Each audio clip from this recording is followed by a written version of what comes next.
Hi, this is a little preview about what Motortown is like now and why it's actually a really fun little game that I think you should check out for you, JJ, and all of your friends as well, just in case you're interested. So just for a quick context, this game, I think it came out like 5 years ago, and it's from a guy who never had any experience in developing, and he basically wanted to make this kind of game. His dream was to make a open world driving game where you can take different missions and progress your career and customize and build yourself a little company and everything from the ground up in the big open moving living world. But he didn't have any game experience, so he went to work in the industry. And after 14 years of getting experience in the industry as a game programmer for a big studio, he quit and went onto this full time. And 5 years later, it's at its current state, which is quite cool. For context, I heard about this game a couple years ago, but at the time I actually dismissed it. Erroneously, I thought it was just one town, and I was kind of like, one town? That's gonna be boring after a while. But as you can see, where I'm spawned right now, this is actually a city called Gangjung. And just to warn you, it's a Korean game, so a lot of the city names are Korean. It's a little hard to pronounce some of them. But yeah, this is the North Island, so there's actually quite a lot going on. Like, you've got little raceways, junkyards, factories here and there, import places, little towns, fishing villages, like villages along the way, and other towns, big harbors. There's even an airport, but that doesn't work yet. And there's lots of little cool places. And then you've got the South Island, which is this huge open world, like, think sort of a mixture of Australia and New Zealand kind of landscapes. Lots of stuff going on here. A lot of it's still unexplored as of yet. So there's a lot of cool areas to kind of just wander around and what's going on, you know? And it's every update it's getting developed, it's getting expanded. Like in this update, they actually added this town here, a whole area, as well as some more industry here, which is slowly growing. And you can see they've got the roads laid out for future stuff. So there's definitely some good growth going on. And there's even some really remote places like this that we'll get back to later. So, in this short video, I'm going to start by just kind of giving an overview of what the game is like, some of the features, some of the cool stuff, and then maybe I'll do another video kind of just giving an example of some great moments like that just make the game kind of really capture its exciting hook on this stuff. So let's start with, how do you get vehicles? Well, around the map, you've got different places where you can buy properties, but there's also little car icons, dealerships. So I'm going to spawn a car quickly, and we are going to go and get that. So this is when you go to a parking space, you can spawn vehicles. And as you can see, I've got quite a few different vehicles. And what's cool about these vehicles is you can customize them. So all these are here have a unique orange and gray. That's my specific style for this company. So all of my vehicles hold that style. So, you know, when you buy a car, it's usually in like some sort of default thing, or it might have, or if you're lucky, it might have some graphic already. But there, this is a Porsche kind of car. It's a vintage. I just bought it at the port yesterday, and you know, it has real tire physics and simulation. There's also good suspension physics, and there's even a damage physics as well. So you can accumulate damage to different aspects, which will affect your performance. So if I dent the radiator, I will actually see the cooling of the engine, which is in the bottom right. That will actually go up a lot quicker if I'm straining the engine too much high revving. You know, if I damage the engine, the horsepower will go down, etc. If you know, there's wear and tear on tires. If you use tires for too long, burn too much on them, they can pop eventually and they can get damaged. And you can even, if you have cargo, get fined for having too much weight on your tires. So from overloading. So there's stuff to factor in. And you can even go inside the vehicle. Now it's getting a bit dark now, so it's a little hard to see. But you can see there's actually interiors. Now, this vehicle is one of the placeholder, what they call the placeholder trucks. So this is one of the early ones that hasn't been really fully fleshed out yet. And what they're slowly doing is they're transitioning these older models out with more detailed and more customizable newer models. But they're keeping the older models in still, so you've got more variety. And I'll show you an example of that when we go to the dealership. So let's drive over there. Turning down. And as you can see, also lighting is fantastic. I believe this game is done in Unreal Engine 5, so it has beautiful lighting, and it's a low poly graphic game, so like all the models are low poly. Now, here is a bus depot, and these are in all the towns and big cities. And you can actually do bus missions, and as you can see, there's quite a variety of buses here. And what you can do is when you're at lower level, you start with something small like this little mini bus. Then you can gradually upgrade and customize them along the way and do these missions. And as you get higher level, you can unlock bigger buses. Like this one, that's a beauty. I've not seen that one before. But yeah, you can do some pretty cool stuff with these buses. What's a friend of mine? Yeah, there's a furniture store. That actually works, by the way. So you can actually buy furniture from that to customize and put in your houses. And the way shopping works in this game is you can buy items and you actually put them in your cargo bed, and you can actually bring them to your property and then place them. So it's very physicalized in that sense. And even the customization of lighting, which I'll show in a bit, the lighting on trucks, you can actually buy the lights, bring them over by hand, and you actually have to place them on the vehicle. Rotate them, set the colors, set what triggers them, like indicators or headlights or hazards.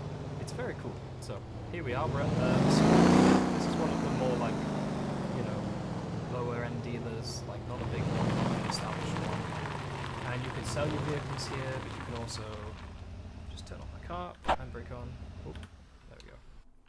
So you can, you can buy a bunch of different cars here, and some are in kind of bad condition, but you can fix them all up and buy taxis, and yes, you can build your own taxi career.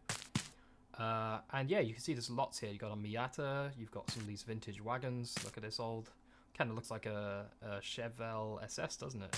Chevy. Lots of cool vehicles, and here's an example of one that's been reworked. So this one's it's got the SEM, that's the logo of the person who reworked it, and or the team, and that's one too. It's got the SEM, this one as well. So you can see which ones have been reworked. They've got slightly more higher quality modeling, and they have more customization. Same with this one. So yeah, there's a bunch of them have been switched out. And then you got some of the more vintage vehicles. There's a lot of cool stuff here. So what does it all mean? Well, you've got trucks and cars that you can race and just goof around in. You can do deliveries, even delivering takeaway food to houses. The point is that you can build yourself a career using a number of different methods. So from the ones I've had experience in, there is hauling, cargo missions, there is dump truck convoys and things like that. And the way it works in this world is you've got a very alive system. Like, I'm just going to park this car up and I'm going to show you. So, this supermarket, for example, it sells to the local town. So gradually the supplies get, used up, and there'll be missions to deliver to local houses, but they will need more supplies, otherwise the missions will dwindle. So you need to then supply them with a truck or a van, like for example, let's find one. Here we go. Like something like this. You could come in and you could use this to load up the back and deliver some goods to the supermarket. And yeah, you can see I've customized this. I've raised the suspension. I've added all these decals just to look cool, and I've even changed the tire types, upgraded the engine. I think the suspension's a bit springy on this one, but I'm not perfect at this. And then you have like more long-term stuff. So if I come over to here, you can see there's a big port, and the port has containers. And let me just quickly grab a truck and I'll drive over there. So this is for any of you SnowRunner aficionados, you'll remember this is the AMK Mark 38 Civilian. This game is called, and it's a very fun little truck, off-roading capable. It's recently been updated. It's been recently updated to make it stable off-road.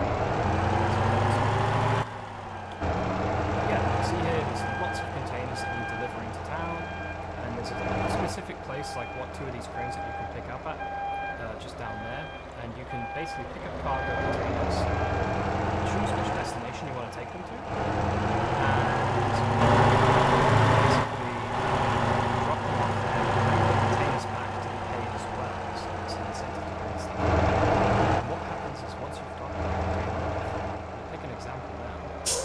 Let's say you wanted to drop off toy factory. There you go. Supplies for the toy factory. You drop this 40-foot container over there, and what they will do is they'll give you 3,000. It's a really short journey, which is why it's so well paid. But then that toy factory now has supplies to start producing toys, and now there'll be a bunch of new contracts there for delivering those toys to other places.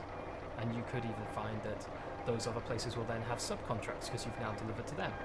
One mission I like to do is deliver these toys to a really remote mountain village called Gangjing. That place is hard to get to, really hard. And if you bring a bunch of different supplies there, you get paid pretty well, like 60, 70,000. If you bring meat there, you get paid even more. And what then that does is the economy in that area is doing so much better. And I'll show you what Gangjing is like. From here, it's all the way along these motorways, over the bridge, across to the other continent, then down through these windy dirt roads. At this point, you go to dirt roads, through a perilous journey from this point. And look, there's a guy actually doing that right now. He's going over this perilous journey. It's not easy. Over these ridges, down through like narrow bridges, even 2 plank bridges, really difficult ones to traverse. You might even need to use a winch at points. And when you eventually get here, oh sorry, that's the mine. I mean here. When you eventually get here, oh look, there's another one. Oh, that's Liz, a friend of mine, doing that journey. And yeah, probably actually delivering supplies right now. And when you get there, look, you see here, the gas station is closed. And you'll find also the supermarket won't do any missions because the economy is at 0%. That's because there isn't any supplies getting there to sustain the economy. So these guys are literally driving these perilous journeys to supply the town, and depending how much they supply, that should boost the economy up to get everything opening again. The gas station will start pumping again, and you can even send gas over there just to boost the town's fuel supply. So, and which will, by the way, affect fuel prices. So everything's sort of dynamic and affected by real-world interactions, and that, as a result, means that in single player, you can do some pretty cool stuff. You could buy property. Buy a property, and you could customize it with a yard with like lots of trucks. You could establish a corporation, put all the vehicles into corporation, buy some dedicated ones and make them corporation vehicles. Even custom graphics for your custom cars, and you can even hire AI drivers to do routes automatically for you. Now, in a multiplayer server like this, it's kind of where things go into a different direction. What we've got here is all these names hovering are people in this server right now who are going about their day. This is a dedicated server. They're all going around having fun, trying things out, exploring. And they are probably doing missions of their own. And that's really cool because basically they're all supporting the economy because they're all going out, like because we just saw Liz and we saw Divra doing these 2 trucks heading over this way. Those guys are now supplying this town. This town's going to have a boost to its economy. It might even open now. So because of that, now more missions can be done there. And, you know, same with this town down here. This is a cool one. This is one of the first dynamic productions where you need to supply this place, this steel plant, with either the H-beam plant or the steel coils. You can either, the rolls, like, you know, rolled sheets. You either supply them with iron from the mine or from this big harbor over in the desert, and coal and limestone, and in different volumes, and you need a certain amount to produce each coil or each beam. So what ends up happening is you end up with these large convoys or people working together to try and get all the minerals over there so they can then produce these materials and then bring them to other sites. Like steel goes to construction sites, steel rolls goes back to be exported, you know, and you get paid really well because they're much harder to produce. And it also affects the economic score of the area. So, in summary, you've got this whole system that's this whole world is completely interconnected with its missions, its economy, and it's all centered around missions. Now, I've talked about cargo quite heavily on this one, and you can see here, actually, this guy here, he's doing an Atlas dump. He's actually delivering probably coal or iron to the steelworks, and there's also, you know, crude oil that gets delivered to the refinery, that gets turned into gasoline that gets fed to everywhere else. So there's a lot of people usually using this road. It's very perilous, by the way, desert road. But yeah, there's also really cool other stuff too. For example, one other cool thing you can do is bus routes. Now, you know, people need to move around to be able to work in different places, and they need a reliable bus connection. And the way it works in this game is there's a comfort rating and time rating. You can get there too early and that can go against you, and you can get there too late, and you get paid very well depending on how many people you take and how far and difficult the journey is. For example, taking people from this town to this village, not an easy route, but the pay is very good.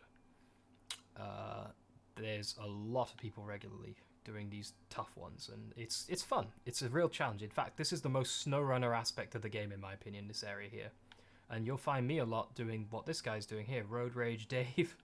Well, no, he's using a tanker. Oh, he's using the wrong tanker for that. He's actually stuck right now. You can see he's not moving. This is a logging camp on top of a mountain. 3 log camps. So to get there, you have to go up these very bumpy, steep areas. And you really generally want to have a good vehicle for it. He is not using the right vehicle. He's using a highway vehicle. You know, or the limestone here, you know. You can pick up from there, load at the concrete plant. It's really fun. Now, if you want to something a bit more chill, more passive, you can also do racing. There's a lot of racetracks in this game. This speedway here, not personally tried this one yet. Oh, no, sorry, I actually have tried this one. This is one of the ones I do regularly. This one's challenging because it's got this turn's okay, you get used to that, but this next one is a real kicker. There's also some racing rings for like NASCAR style. These are 2 go-kart tracks, which are really fun. And yes, they do have go-karts in this game. And yes, everything is customizable. Some off-road tracks, dirt tracks. This is quite a good one. Not tried the big one yet. There's tracks everywhere. And obviously you can make your own circuits too. So one really cool aspect about the game is not only do you can't just buy a truck in a menu, right? You actually have to go to a shop to buy it. Like I showed you the dealership. This is a truck dealership. And you can see here they have all these different vehicles out with different specifications. Like you can see here is the A&Ks with specific focuses like the dumper variant, the tanker, the logging. And obviously there's the semi variant which you get a specific location and that can hook up different trailers for different purposes. Then you've got these guys which are a recent addition and they're more focused on specific like box hauling. And you know, most pallets auto load in this game. Oops, I was going to buy it by accident then. But boxes, you can actually physically place them in yourself. You know, everything is interactive. You can go inside. And there is a bunch of different vehicles. And then you've obviously got the beautiful semi-trucks. The good old semi-trucks. So, I'll show you quickly the 2 I've got. So I have both of these. The Ford CL... Sorry, the FL1, which is basically a freight... it's a Freightliner. And I've also got this one, which is... I can't remember what it's called in the game, but it's really cute. It's a very stylish truck. Both of these are not the newer vehicles. These are like the placeholder initial ones. Some of the more advanced ones is the Lobo. That's a kind of crazy one. I'll talk about that in another video. And, you know, you got some really lovely ones here, like this one, which is the Galima. It's a long-range truck, very powerful, very capable, and even has a sleeper cab, which is super useful, and an inventory box. Yeah, you got one that's like the Mack trucks, and then you've got these ones, which are a recent addition, and they are all very capable and very customizable. And then here you can see the K truck, the humble K truck. There's 2 variants of this, the old placeholder and the new one, and they are both very fun. And then this one, which is more like a Ford F100. Good fun, but it's a bit dated, in my opinion. You got tow truck variants. You got a lot of different truck types and a lot of customization. And yes, that's a Unimog. And for now, at least, as of early April 2025, it kind of sucks. I'm hoping they patch it. So, I showed you those trucks. I'll show you quickly what you can do with them in terms of customization. So, here is one of the ones that looks just... This is my customization to very basics. Now, I did initially buy this because a friend of mine told me not to. They said it was kind of shit. I actually disagree. I think it's fantastic. It's been really handy for me. So, I'll show you. I put a 6-speed transmission in this one. Was tempted to go 13 speed, but I actually don't think it's needed. Sometimes it's good to have a simple truck's transmission. So as you can see here, the difference is day and night, you know. I've upgraded the suspension, I've changed out the tire types and the rims. I've changed the front bumper as well. It's a lifted bumper, so it's got more ground clearance. I've put in custom lights, so these ones here are placeable lights, as well as the top ones there. You can place up to 10 on a vehicle. I've done custom decals all around. And I've actually upgraded the engine to a 340 horsepower engine versus the initial, what is it, 120? I think it's 190? I'm not sure. So I've done quite a lot to make it. Specifically, I've done some logging. So I have a logging business. I do a lot of logging routes, so I needed something dependable and short range. And this guy is actually not only fantastic in short range, I've actually started using it in some long range stuff because it does actually do well. And I'll quickly show you the other customizations. You can also, and I part that terribly, don't judge me. You can also customize the trailers. So I'll quickly show that too. Let's just pull out.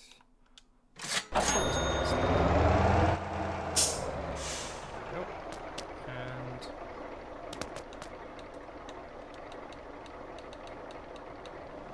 there you go. Here's my off-road sideboard. This is a really useful. This configuration is my remote village truck supply route. Oh wow, look at that. So yeah, this is my amazing supply. But yeah, this is great for off-roading, and obviously when you hook a trailer, you actually have to manually up the legs. You can actually manually unhitch it too. There's a whole manual component to this game, including the front winch. And in this, not all vehicles have winches, but you can actually manually pick it and hook it and everything. And you can even like pick up. It doesn't just automatically work when you're in the vehicle now, like in SnowRunner. You actually have to pick up the controller, and then you actually have to like, to pull it in and pull it out. And what's cool about that is that if you're, say for example, right now I've got my handbrake on. Oh, okay, I don't have my handbrake on. If I did, it would actually eventually stop and it would just make a whirling noise that the engine can't go any further. Yeah, there you go. That whirling noise. So that's pretty cool. And that makes for some very interesting situations. This is a fantastic vehicle, fantastic game in terms of mechanic. And I really hope that SnowRunner 2, when it comes out, they do something like this, because it would be fantastic. Anyway, that's all for now. That's basically the video, and yeah, I hope this has given you a kind of a good understanding of it. And next video, I'll give you an example. I'll actually do a route, I'll do a mission, and I'll show you what it's like. So thanks very much for your time, and take care. Bye bye.